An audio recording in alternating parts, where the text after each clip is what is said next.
Le centre ambulancier national est au cœur de la chose avec une flotte de 83 ambulances fonctionnelles réparties sur le territoire national, flotte qui va passer à plus de 120 à partir du mois de juin.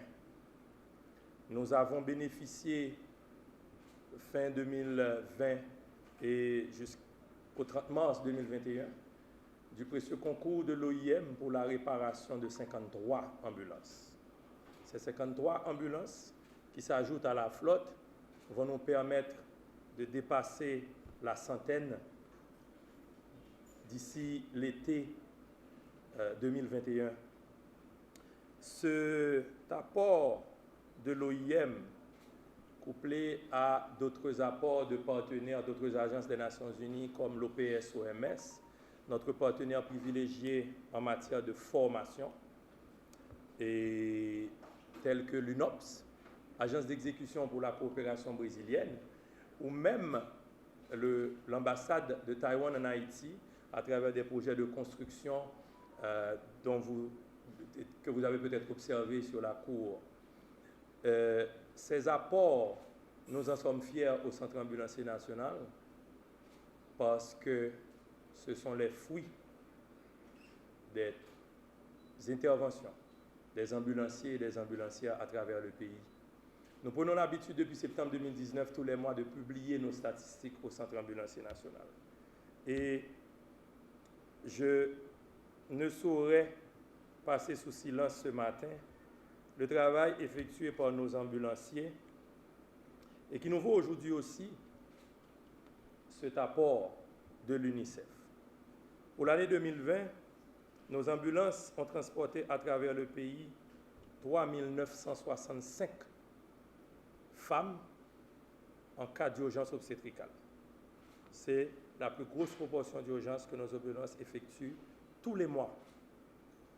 C'est jamais moins de 30% et on a des pics de 40% au cours de l'année. Le deuxième gros lot des urgences effectuées par nos ambulances concerne les accidents de la voie publique.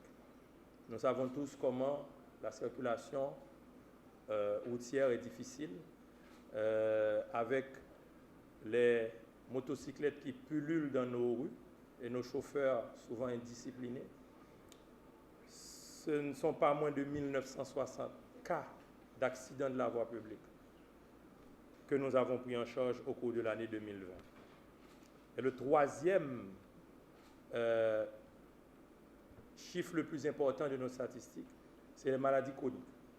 Les maladies chroniques, diabète, hypertension artérielle, maladies rénales. Nous avons pour ce rubrique de maladies chroniques, nous avons pas moins de 1554 cas que nous avons pris en charge dans les ambulances du Centre ambulancier national à travers nos différents réseaux ambulanciers. Et un chiffre qui n'apparaît pas dans nos statistiques, mais que j'ai regardé ce matin, parce que nous sommes quand même avec l'UNICEF, j'ai regardé les chiffres de nos statistiques des 2 derniers mois, janvier et février 2021, pour la catégorie 0-5 ans et la catégorie 6-15 ans desservis dans nos ambulances. C'est à peu près 5% de la population que nous desservons. Les 16-49 ans, adolescents et adultes, représentent la plus grosse portion de la population que nous desservons. Nous allons, dans les mois à venir, décanter ces statistiques. Nous allons les présenter par département, nous allons les présenter par groupe d'âge, nous allons les présenter par pathologie. Cet apport, M. Maes, cet apport, Dr Gao, de matériel, va nous aider à mieux équiper nos ambulances. Car si l'OIM, l'OPS-OMS et l'UNOPS nous aident pour la maintenance régulière, maintenance préventive de nos véhicules, la réparation des véhicules, nous avons grand besoin de matériel pour faire un rehaussement du niveau de ces ambulances. Nous avons des ambulances qui circulent encore avec des civières qui ont été achetées en 2012. Nous avons des ambulances qui sont dépourvues de bonbonnes d'oxygène. C'est 40 bonbonnes d'oxygène que vous avez offert au Centre ambulancier national vont nous aider à équiper au moins 20 ambulances, puisqu'avec ces petites bonbonnes, nous nous assurons d'en avoir au moins 2 par ambulance. Selon le trajet que l'ambulance aura effectué, nous devons nous assurer, surtout en temps de Covid, qu'il ne manque pas d'oxygène dans nos ambulances.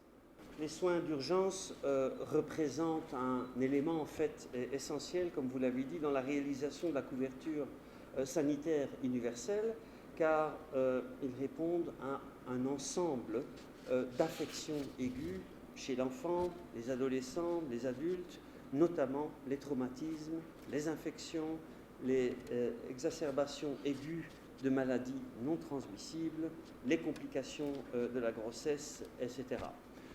Je cite, selon un rapport de la Banque mondiale publié en 2015 sur les priorités en matière de lutte contre les maladies, il est estimé que plus de la moitié des décès et environ 40% de la charge totale de morbidité dans les pays à faible revenu sont dus à des affections qui pourraient être traitées par des soins préhospitaliers ou des soins d'urgence. Alors, selon les statistiques, et vous en avez mentionné quelques-unes, selon les statistiques des urgences prises en charge publiées régulièrement par le CAN, outre le transport médicalisé des cas suspects et confirmés de la COVID-19, les urgences obstétricales représentent la première cause, en fait, de transport préhospitalier par les ambulances. Ainsi que les affections aiguës des enfants, comme la diarrhée, sont aussi, entre autres, une cause fréquente de transport. Donc, comme vous l'avez si bien dit, ces matériaux, équipements médicaux remis aujourd'hui permettront d'améliorer la qualité de la prise en charge préhospitalière des patients de la Covid et autres types d'urgences. Le matériel bureautique contribuera, quant à lui, à renforcer la structure plutôt organisationnelle du CAN, ce qui permettra d'éviter aussi de nombreux décès maternels et infantiles et de nombreux handicaps en fait de longue durée.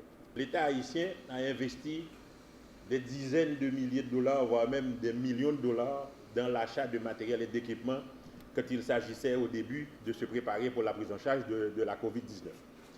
Dans ce lot, il y a des milliers de bonbonnes d'oxygène, mais c'est tous de grosses bonbonnes pour les institutions. Pour les ambulances, il faut des petites bonbonnes adaptées.